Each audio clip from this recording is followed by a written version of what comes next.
Pemirsa, menghadapi Oman dan Mozambik, pelatih John Herdman membuat kejutan dengan mengombinasikan pemain senior dan junior, termasuk mempromosikan Matthew Baker ke skuad senior. Di sisi lain, absennya Jay Izzes dan Tom Hee memunculkan pertanyaan besar. Seberapa siap lini tengah dan belakang skuad Garuda meredam agresivitas lawan? Dan sejauh mana PSSI melihat komposisi ini sebagai racikan terbaik? Kita akan membahasnya bersama dengan Ketua Badan Tim Nasional PSSI, Sumarji, dan pengamat sepak bola, Wesley Hutagalung. Selamat malam, Pak Sumarji dan Bung Wesley. Ya, selamat malam. Assalamualaikum.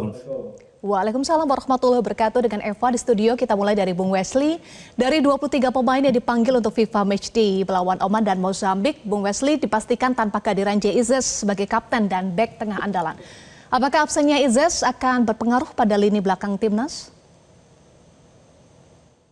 Secara performa pasti berpengaruh ya, karena apa yang dilihatkan Izzes selama menjadi pemimpin di lapangan sebagai kapten itu membawa perubahan yang signifikan menurut saya secara leadership, bagaimana dia memimpin, mengelola tim ini, dan kita belum ngomong soal teknis ya, bagaimana dia menjadi leader itu penting karena sebuah tim itu butuh pemimpin, dan saat ini ya kita harus akui kapten sebagai kapten dia itu sangat baik merasakan perannya ya dari pemimpin di lapangan dan menjadi penghubung antara pelatih dan pemain.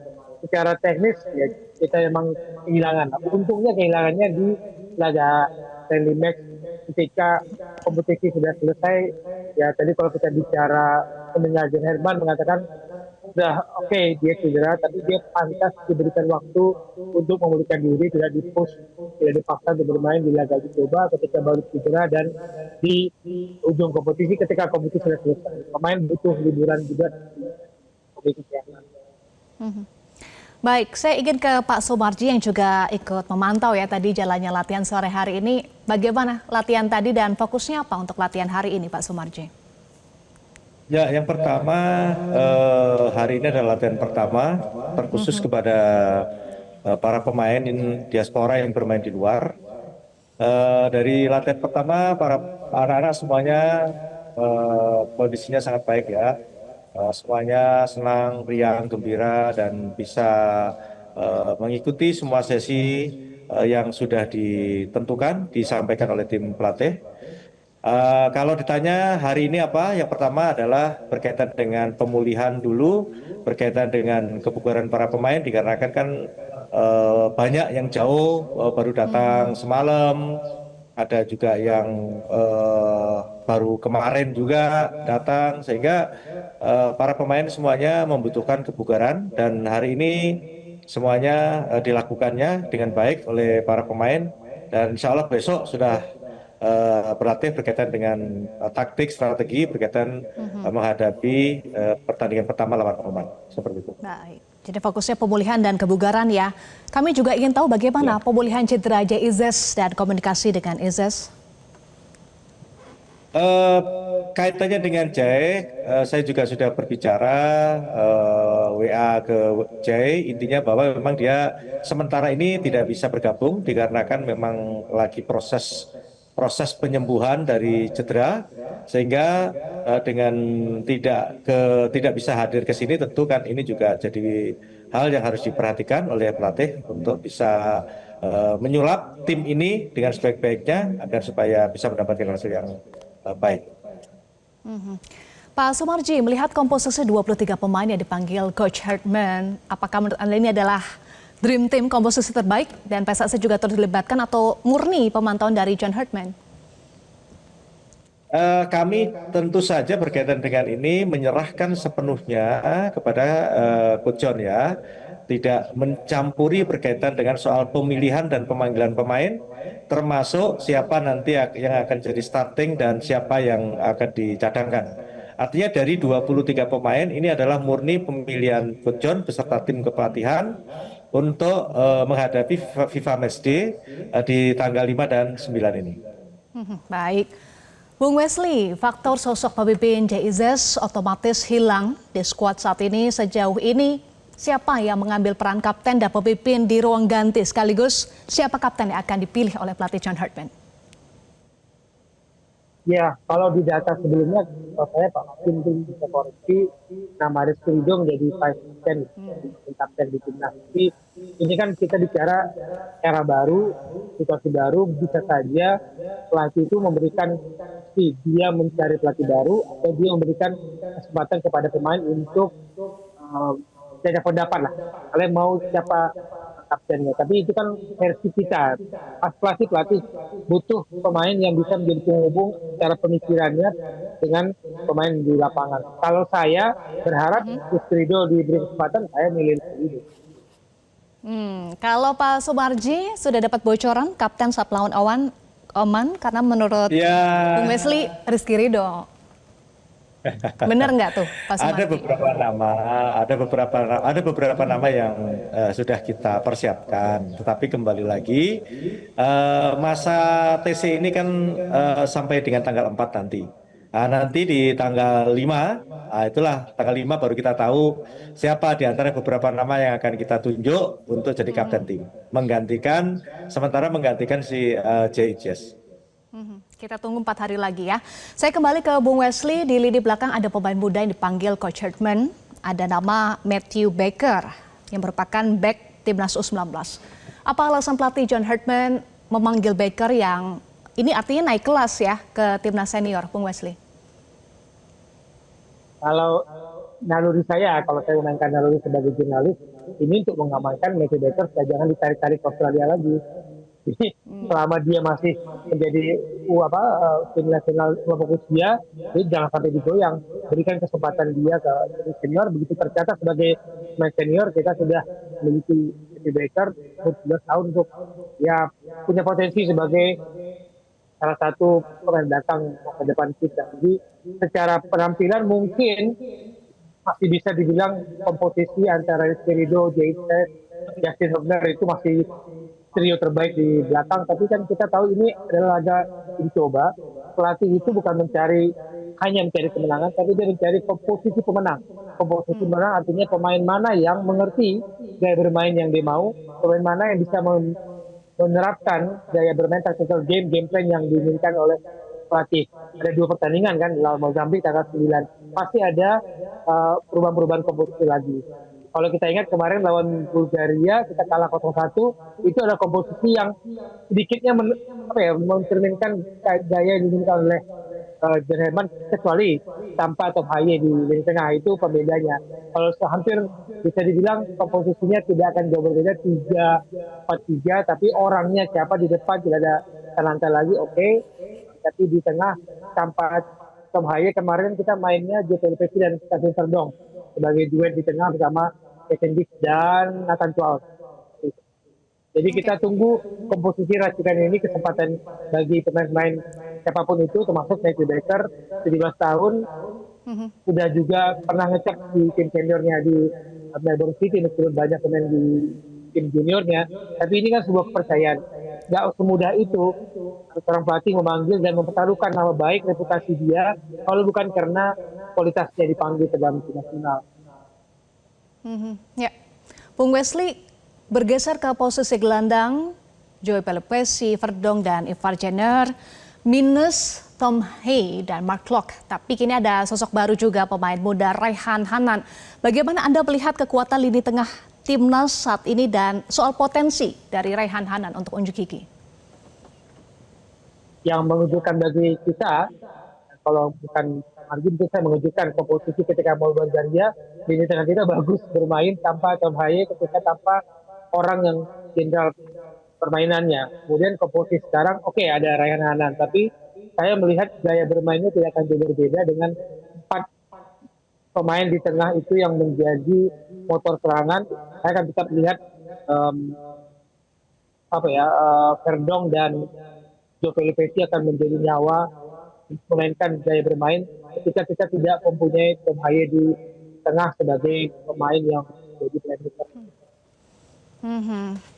Baik, nanti kita masih akan lanjutkan diskusi Bung Wesley dan juga Pak Sumarji terkait dengan kembalinya Marcelino Ferdinand. Sesaat lagi, tetaplah bersama kami.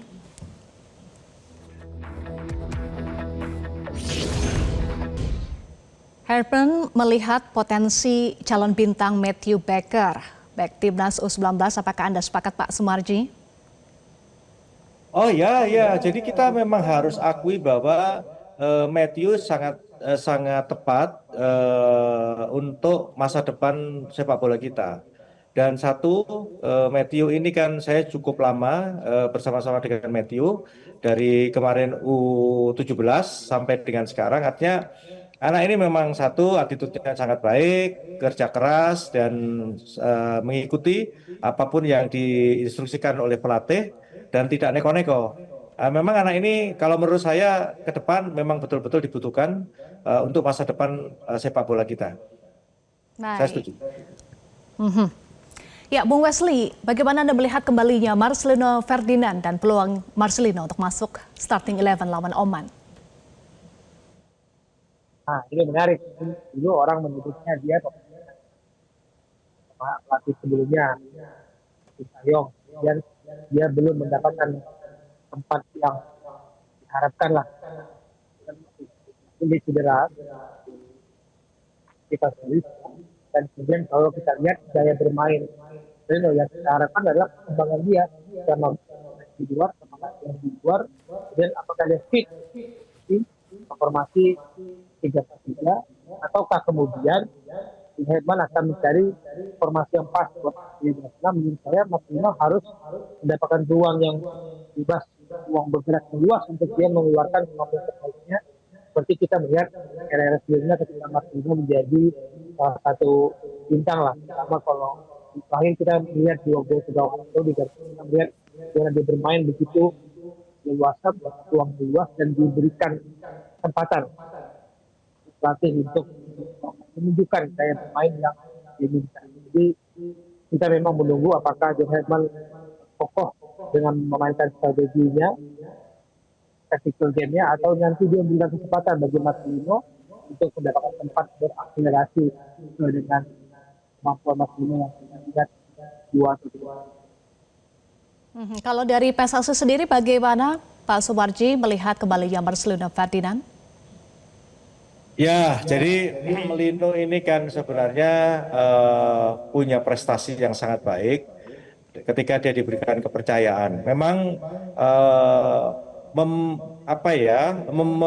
memegang hatinya ini memang sesuatu yang penting buat Lino, karena kalau anak-anak kita itu diberikan kepercayaan dan dipegang hatinya itu berbeda cara kerjanya. Kemarin Lino sempat turun, naik turun, tapi ketika itu waktu era-era di round 2, 3, Lino sangat luar biasa. Dan kali ini saya sudah sampaikan ke Lino, tadi juga saya sudah berbicara dengan Marcelino juga, dari hati ke hati saya sampaikan, Lino kamu harus bisa kembali seperti zaman dulu lagi, bisa membanggakan untuk masyarakat Indonesia dan bisa mengukir prestasi yang baik. Berikanlah kemampuan kamu yang terbaik agar supaya kita sama-sama bisa dipercaya oleh fans. Jujur saja saat sekarang ini kan boleh dikatakan kalau kita berbicara kaitannya dengan soal kepercayaan fans kepada timnas kan agak menurun ini. Dengan bukti sampai dengan saat sekarang pun kalau dulu begitu timnas mau main tiket dibuka langsung habis. Saat sekarang ini kan agak kesulitan untuk itu sebagai bentuk rasa kurang percayanya masyarakat fans kepada timnas. Maka dengan kondisi saat sekarang ini kita semuanya berupaya dan berusaha bagaimana agar supaya kembali anak-anak ini di bawah asuhan John itu bisa kembali mengukir prestasi dan masyarakat fans bola kita itu percaya dan kembali seperti dulu lagi euforianya luar biasa terhadap timnas ini. Ya, timnas dan Marcelino comeback stronger ya, Pak Sumarji. Saya ingin kembali ke Bung Wesley. Di atas kertas, Oman unggul dengan peringkat 79, sementara timnas Indonesia menempati 122 ranking FIFA. Bagaimana peluangnya menurut Anda, Bung Wesley? Ya, pertama Mbak Eva, saya mau salut dulu dengan Pak Marji untuk mengakui bahwa kondisi timnas ini memang sedang harus berjuang mengembalikan percayaan publik ya, cinta publik bahwa dulu kayaknya apa saja di jual timnas itu disambut dengan ya karena sudah mulai ada lawanan sedikit kekecewaan kemarin. Lalu kalau kita bandingkan dengan Oman memang 79 dibanding 122 oke, itu peringkat di FIFA. Hanya kalau lihat gaya bermain dan saat ini momentum ketika bukan pertandingan matchday. Ini momentum bagi kita untuk menguji sejauh mana kita kuat menghadapi tim gaya Oman yang saya pikir masih akan bermain dengan gaya mereka yang lama, bola akan direct, bola panjang, dan mereka punya kemampuan dan ketika mereka kalah kemarin di Champions League itu mereka memperlihatkan kemampuan bermain bola yang sesuai dengan peringkat mereka. Jadi kalau bagi saya lawan Oman lawan Mozambik nanti itu dua gaya yang berbeda. Benar-benar saya menunggu seperti apa satu game dari Denmark untuk tim yang gaya yang sangat berbeda ini dengan kemampuan mereka yang counter attack-nya akan sangat berbahaya.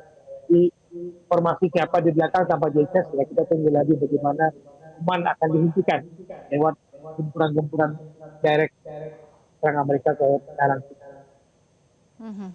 Pak Sumarji, apakah ada target khusus yang ditetapkan PSSI untuk FIFA Matchday kali ini? Karena timnas Indonesia butuh poin untuk mendongkrak peringkat FIFA dan menjaga kepercayaan publik.